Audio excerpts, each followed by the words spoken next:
सूरज गुरूब हो जाने के 1.5-2 घंटे बाद एक अधेड़ उम्र आदमी इस कमरे में दाखिल हुआ जिसमें उस्मान और वीना को बिठाया गया था। छोटा बच्चा जो अभी दूध पीने की उम्र में था कुछ भी नहीं समझ रहा था, लेकिन बड़ा बच्चा महसूस कर रहा था कि इन्हें किसी गलत जगह ले आए हैं। वो बार बार कहता था, अम्मी घर चलो। ये एक और परेशानी थी। बच्चे को समझाया नहीं जा सकता था कि वो यहाँ आए नहीं बल्कि लाए गए हैं और अब घर जाना इन्हीं लोगों के इख्तियार में है। ये शख्स जो कमरे में दाखिल हुआ था तकरीबन 50 की उम्र का आदमी था। इसके सर पर सिंधी टोपी और कांधों पर फूलदार चादर थी और इसका बाकी लिबास भी सिंधी था और चाल ढाल और बोलने के अंदाज से बारोब और मोअज़्ज़ज़ आदमी लगता था। इसने उस्मान के साथ हाथ मिलाया और बैठ गया। मेरा नाम खुदाबख्श है। इसने उस्मान से अपना तारुफ करवाया और बोला, तुमने शायद मेरा नाम कभी सुना होगा। मैंने आपका नाम कभी नहीं सुना। उस्मान ने इसे आगे ना बोलने दिया और कहने लगा, मैं सिर्फ ये जानना चाहता हूँ कि हमें क्यों पकड़ कर लाया गया है। आप मुसलमान हैं और मैं आपको अपना बाप समझता हूँ। हमारे मुतल्लिक आपने जो फैसला करना है वो ज़रा जल्दी कर दें। जल्दी कर देंगे साईं, खुदाबख्श ने कहा। जल्दी कर देंगे। क्यों घबराते हो? अपने घर में बैठे हुए हो। ये वही खुदाबख्श था जिसके मुतल्लिक लूसी को रामा राव ने बताया था कि इनके ग्रोह का करता धरता एक सिंधी है जिसका नाम खुदाबख्श है। खुदाबख्श कोई वडेरा तो नहीं था, ना ही वडेरे इस तरह मैदान में आते हैं। ये शख्स मुजरिमाना जहनीत रखता था और यही इसकी ताकत थी। सिंध की सरहद के साथ साथ दोनों तरफ के डाकू और स्मगलर इसके मरहून मिन्नत थे और दोस्त भी थे। वो जिसे चाहता कत्ल करवा सकता था, इसके घर में डाका डलवा सकता था और अगवा भी करवा सकता था। इसकी इस ताकत से वडेरे भी डरते थे, लेकिन वो ऐसा बेवकूफ़ नहीं था कि किसी वडेरे की दुश्मनी मोल ले लेता। वडेरों के साथ इसकी पक्की यारी थी और जब से सिंध में अलहदगी पसंदों ने अपनी बेताज बादशाही कायम कर दी थी, खुदाबख्श इस महाज में शामिल हो गया था। अब इस तरह होगा मेजर उस्मान, खुदाबख्श ने कहा, तुम अलग कमरे में रहोगे और तुम्हारी बीवी और दोनों बच्चों को अलग कमरे में रखा जाएगा। ये क्यों? मेजर उस्मान ने पूछा और कहने लगा, मेरे बीवी बच्चों को मेरे साथ रहने दें, वरना ये अलग रोती रहेगी और मैं अलग परेशान रहूँगा। देखा जाए तो मेरी और आपकी कोई ज़ाती दुश्मनी तो नहीं है। नहीं उस्मान, खुदाबख्श ने कहा, मैं तुम्हारी असल परेशानी समझता हूँ। तुम्हें यह डर है कि तुम्हारी बीवी को अलग रखा गया तो इसकी इज़्ज़त पर कोई हाथ डालेगा। मैं तुम्हें यकीन दिलाता हूँ कि ऐसा नहीं होगा। तुम्हारी इज़्ज़त को मैं अपनी इज़्ज़त समझूंगा। तुमने ठीक कहा है कि मेरी और तुम्हारी कोई ज़ाती दुश्मनी नहीं। तुम्हारी बीवी की तरह की मेरी एक बेटी जवान है और एक बीवी भी इतनी ही जवान है। दूसरी तरफ बूढ़ी भी हो गई है। तुम अगर मुझ पर यह शक करोगे कि मेरे घर में तुम्हारी बीवी की इज़्ज़त पर कोई हाथ डालेगा तो मैं कहूँगा कि तुमने मुझे बड़ी गंदी गाली दी है। खुदाबख्श की इस बात से उस्मान के दिल से कम एक बोझ तो उतर गया, लेकिन असल परेशानी अभी मौजूद थी। एक सवाल था जो इसके जहन और दिल को बिच्छू की तरह डंक मार रहा था कि इन्हें कब तक कैद में रखा जाएगा। साईं, एक बात पूछता हूँ, उस्मान ने कहा, आप मुसलमान हैं, पाकिस्तानी हैं। मैं जानता हूँ कि सिंध में वही हालात पैदा हो गए हैं। ना ना ना उस्मान, खुदाबख्श ने मेजर उस्मान की बात काटते हुए कहा, इधर सियासत की बात मत करो। ये बात पाकिस्तान और हिंदुस्तान की है और फिर ये बात अपने लीडरों के साथ करो। मैं एक बात ज़रूर कहूँगा कि बंगालियों को तुम्हारे लीडरों ने चोहड़ा चुमार समझ लिया था। तुमने उसका नतीजा देख लिया है, लेकिन तुम्हारे लीडरों ने कोई सबक हासिल नहीं किया। वो अब सिंधियों को वही कुछ समझते हैं जो बंगालियों को समझते थे। उधर मशरिक़ी पाकिस्तान में हिंदुस्तान ने मौका देखा तो अपनी फ़ौज भेज दी। अब तुम्हारे लीडरों ने सिंध में वही हालात पैदा कर दिए हैं तो हिंदुस्तान ने इधर भी आदमी भेज दिए हैं। लेकिन साईं, उस्मान ने कहा, आप तो मुसलमान हैं, मैं गुनहगार आदमी हूँ भाई। खुदाबख्श ने इसे आगे बोलने ना दिया और कहा, छोड़ो इन बातों को, फिर यही बता दें। उस्मान ने पूछा, हमारा क्या बनेगा? कब तक कैद में रखोगे? मैं साफ बात बता देता हूँ, खुदाबख्श ने जवाब दिया। हमने तुम्हें और तुम्हारी बीवी को इसलिए पकड़ा है कि तुम्हारे इवज़ रकम मांगेंगे। हमें मालूम नहीं था कि तुम फ़ौज के अफसर हो। अब मैं कराची से अपने बड़ों से हुक्म लूँगा कि तुम्हारा क्या किया जाए। क्या आप लोग फ़ौज से डरते हैं? डरते नहीं भाई, खुदाबख्श ने ऐसे लहजे में कहा जिसमें हल्का सा तंज भी था। तुम हमारे लिए बहुत कीमती हो सकता है हमारे बड़े ये फैसला करें कि तुम्हारा तावान वसूल न किया जाए, बल्कि तुम्हारे इवज़ हमारे 4 आदमी रिहा कर दिए जाएं जो कराची जेल में बंद हैं। क्या तुम्हारा बाप अमीर आदमी है? जायदाद कितनी है? मेरा बाप गरीब आदमी है, उस्मान ने झूठ बोला। अगर इसे आप कहेंगे कि 5,000 रुपया दो और अपने बेटे और बहू को रिहा करवा लो तो इसे 5,000 रुपया कर्ज उठाना पड़ेगा। रात को भी उस्मान और वीना को पहले की तरह अच्छा खाना खिलाया गया। इसके बाद वो सब्र और जिगर पाश वक़्त आया जब उस्मान और वीना को अलग किया गया। उस्मान वीना को तसल्ली दे रहा था कि कुछ नहीं होगा और वीना रो रही थी। दोनों बेबस और मजबूर थे, इन्हें अलग होना ही था। वो अलग कर दिए गए। उस्मान को जिस कमरे में रखा गया इसमें अच्छी किस्म की एक चारपाई और इस पर साफ़ सुथरा बिस्तर था और एक छोटी सी मेज़ और कुर्सी भी पड़ी हुई थी। उस्मान को अपने आराम और सुकून का कोई गम न था, वो सिर्फ वीना के लिए परेशान था। वो सोचों और ख़यालों में उलझ गया। इसे पाकिस्तान के लीडरों और आती जाती हुकूमतों पर गुस्सा आता जिन्होंने ये हालात पैदा कर दिए हैं कि भाई भाई का दुश्मन हो गया था। और कभी इसके दिल में पाकिस्तान की मोहब्बत आ जाती और इंडिया की ऐसी नफ़रत उभरती कि वो मुठ्ठियाँ भींच लेता और कमरे में इस तरह गज़बनाक तरीके से टहलने लगता जैसे कोई हिंदुस्तानी इसके सामने आया तो वो इसका गला घोंट देगा।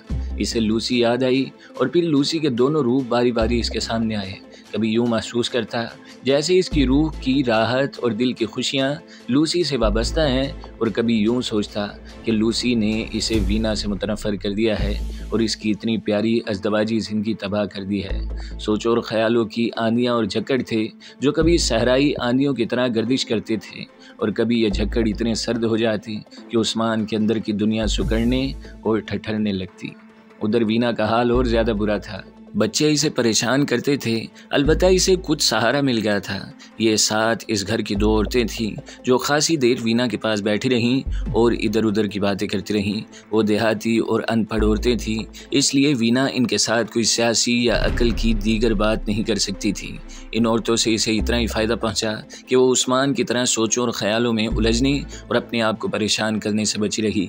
मुसलसल 3 दिन उस्मान अपने कमरे में और वीना अपने कमरे में बंद रही। इन्हें नाश्ता और खाना वगैरह साफ़ सुथरा और अच्छा मिलता रहा।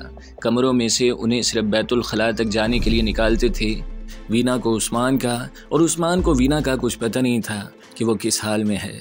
एक रोज़ अजनबी से 2-3 आदमी जो कोई शरीफ आदमी नहीं लगते थे उस्मान के पास आए थे। वो सिंधी नौजवान थे और पढ़े लिखे मालूम होते थे, लेकिन छिछोरे और ओछे से थे। उस्मान के साथ वो फजूल सी बातें करते रहे थे। इनकी बातों में मजाक उड़ाने का रंग ज़्यादा था। उन्होंने पाकिस्तान का मजाक ज़्यादा उड़ाया। उस्मान इनकी बातें सुनकर जल कर राख हो गया था। इसे पहली बार महसूस हुआ कि वो पाकिस्तानी है और पाकिस्तान के साथ बहुत ही प्यार है और वो पाकिस्तान के नाम पर मर मिटेगा। 1-2 दिन और गुजर गए। पिछले पहर के 3 बज रहे थे जब उस्मान के कमरे का दरवाज़ा खुला और एक आदमी अंदर आया। इस आदमी को वो पहली बार देख रहा था। ये कोई शहरी आदमी था जिसने पतलून और जैकेट पहन रखी थी। इसके पीछे पीछे एक जवान लड़की कमरे में आई। उस्मान ने इसे देखा तो इसने अपने जिस्म में ऐसा झटका महसूस किया जैसे बिजली के तार इसके जिस्म के साथ लगा दिए गए हों। वो लड़की लूसी थी। उस्मान को देखकर लूसी का रद्द अमल भी वैसा ही था जैसा उस्मान का था। लूसी का तो रंग ही पीला पड़ गया। उस्मान का चेहरा लाल सुर्ख हो गया। पहले तो इसने ये इरादा किया कि इस लड़की का गला घोंट दे, लेकिन इसने अपने आप पर काबू पा लिया। वो जानना चाहता था कि लूसी यहाँ किस तरह आई है और ये क्या गोरख धंधा है। तुम यहाँ कैसे? उस्मान ने सकूत तोड़ा। ये भी बता दूंगी, लूसी ने दबी दबी सी आवाज़ में जवाब दिया। पहले मैं तुम्हें यहाँ से रिहा करवाऊंगी, इस वक्त तक मुझसे कुछ ना पूछना। उस्मान खामोश हो गया और लूसी इस आदमी के साथ बाहर निकल गई जिसके साथ कमरे में आई थी। 2 घंटे गुजर गए। सोच सोच कर उस्मान को चक्कर आने लगे। लूसी का इस जगह आना एक ऐसा मुअम्मा था जिसका हल उस्मान को नहीं मिल रहा था। अलबत्ता लूसी के मुतल्लिक मेजर समी और कैप्टन आसिफ ने इसे जो बातें बताई थीं और जिन्हें वो तस्लीम नहीं करता था वो सही मालूम होने लगी। कमरे का दरवाज़ा एक बार फिर खुला। लूसी और इसका साथी जो रामा राव था कमरे में दाखिल हुए और इनके पीछे पीछे वीना अपने दोनों बच्चों के साथ कमरे में आई। अब तुम दोनों इकट्ठे रहोगे? लूसी ने उस्मान से कहा। यह सब क्या है लूसी? उस्मान ने मुस्तरब लहजे में पूछा। क्या तुमने अपने अगवा का इंतकाम इस तरह लिया है कि मुझे मेरी बीवी बच्चों समेत अगवा करवाया है? मेरा शक है कि तुमने वीना से इंतकाम लिया है क्योंकि तुम्हें इसके भाइयों ने अगवा करवाया था। नहीं उस्मान, लूसी ने कहा, इस वहम में मत पड़ो। मैं तुम्हें यहाँ से निकलवा दूंगी और फिर तफसील से बताऊंगी कि तुम्हें यहाँ किस तरह लाया गया है। अभी मैं इतना ही बताती हूँ कि ये अगवा की इन्हीं वारदातों में से एक वारदात है जिनकी खबरें दूसरे तीसरे रोज़ अखबारों में पढ़ते रहते हो। ये इत्तेफाक की बात है कि तुम इन लोगों के हाथ लग गए, तुम्हारी जगह कोई और भी हो सकता था। इसे इंतकामी कार्रवाई न समझना। मैं कराची जा रही हूँ, मुझे उम्मीद है कि तुम ज़्यादा से ज़्यादा आज की रात और हो सकता है कल का दिन यहाँ रहो। तुम्हारी गाड़ी तुम्हें वापस मिल जाएगी, रिवॉल्वर और बंदूक भी मिल जाएगी और तुम बड़े आराम से कराची पहुँच जाओगे। यहाँ मुझसे कोई फालतू बात पूछना न कहना। लूसी रामा राव के साथ कमरे से निकल गई और कमरे का दरवाज़ा बंद हो गया। ये कौन है? वीना ने उस्मान से पूछा। ये वही है, उस्मान ने कहा, और मुझे उम्मीद है ये हमें छुड़वा लेगी। ये यहाँ कैसे पहुँची? वीना ने कहा। मैं तो अल्लाह का शुक्र अदा करता हूँ कि ये यहाँ पहुँच गई है, उस्मान ने कहा। इसलिए कि ये हमें रिहा करवा देगी? वीना ने पूछा। हाँ, उस्मान ने जवाब दिया। अल्लाह का शुक्र अदा करने की एक वजह है कि ये हमें शायद छुड़वाएगी, लेकिन दूसरी वजह यह है कि मुझे इसके मुतालिक जो कुछ भी बताया जाता रहा है मैं इसे गलत समझता रहा हूँ। आज इसे यहाँ देखकर सब शकूक और मेरी खुशफहमियाँ दूर हो गई हैं। अब इससे पूछने की या किसी से कुछ और मालूम करने की ज़रूरत नहीं है। इसका यहाँ आना और कहना कि ये हमें रिहा करा लेगी वाज़े तौर पर बताता है कि इसकी असलियत क्या है। मुझे तो अब भी शक है, उस्मान, वीना ने कहा, कि हमें इसी ने अगवा कराया है और ये इसकी इंतकामी कार्रवाई है। हो सकता है, उस्मान ने कहा, लेकिन मैं इसे अच्छी तरह जानता हूँ। इसने हमें रिहा कराने की जो बात कही है वो गलत मालूम नहीं होती। मैं इसका अंदाज़ जानता हूँ। लूसी का वहाँ पहुँचना माज इत्तफाकी अमर था। इसने रामा राव से ये ख्वाहिश जाहिर की थी कि वो अंदरूनी सिंध की सैर करना चाहती है। रामा राव ने खुदा बख्श से पूछा था तो खुदा बख्श ने कहा था कि इसे रामा राव ले आओ। रामा राव इसे ले गया और ये दोनों सीधे खुदा बख्श के घर पहुँचे थे। खुदा बख्श ने अपना एक आदमी इनके साथ करना था और इन दोनों ने कुछ देहाती इलाका घूम फिर कर देखना था। ये दोनों जब खुदा बख्श के यहाँ पहुँचे तो इन्हें पता चला कि एक पंजाबी फैमिली को गाड़ी समेत अगवा किया गया है। लूसी ने तफरीह के मूड में कहा कि वो इस फैमिली को देखना चाहती है। इसके तो वहमो गुमान में भी नहीं था कि अगवा होने वाले इसकी जान पहचान के अफराद हैं। जान पहचान भी ऐसी कि उस्मान इसका आशिक ज़ार था। जिस वक्त उस्मान और वीना इस वहम और वसवसों में उलझे हुए थे कि इन्हें लूसी ने इंतकामन अगवा करवाया है, इस वक्त लूसी और रामा राव खुदा बख्श को ढूंढते फिर रहे थे। उन्होंने 2-3 आदमियों को दौड़ा दिया था कि जहाँ जहाँ इसके जाने का इम्कान है वहाँ इसे देखे। वीना के होंठ हिल रहे थे। वो कुरान की आयत का विर्द कर रही थी। वो अल्लाह से मदद मांग रही थी। इसने इबादत और दुआ का सिलसिला थोड़े ही अरसे से शुरू किया था। अल्लाह से सिर्फ ये दुआ मांगती थी कि इसे इसका खामन वापस मिल जाए। अब इस कैद में भी इसकी ज़ुबान पर, इसके दिल में अल्लाह ही का नाम था। अगर वो उस्मान की तरह मर्द होती इसका ये हाल न होता।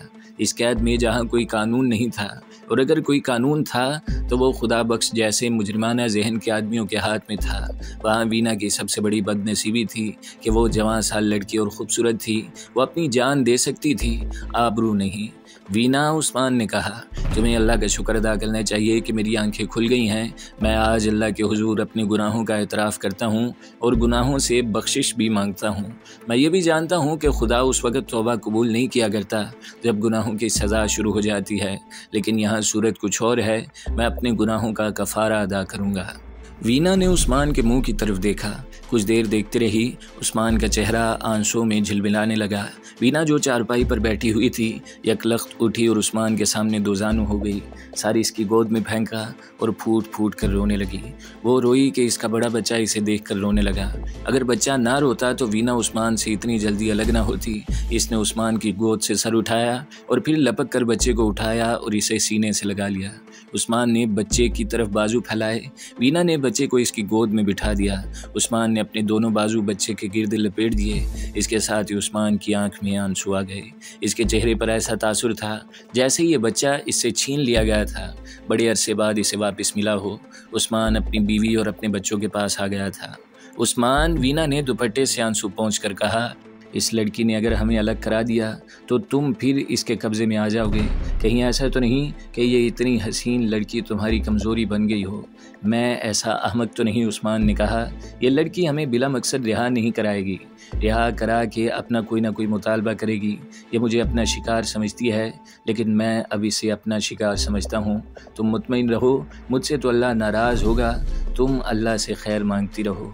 रात का पहला पहर था जब खुदा बख्श आ गया। लूसी और रामा राव इसका इंतज़ार कर रहे थे। इसने इन्हें बताया कि वो किसी काम से ज़रा दूर चला गया था, इसलिए इनके इस्तकबाल के लिए घर में न रुक सका। इधर उधर की बातें होती रहीं।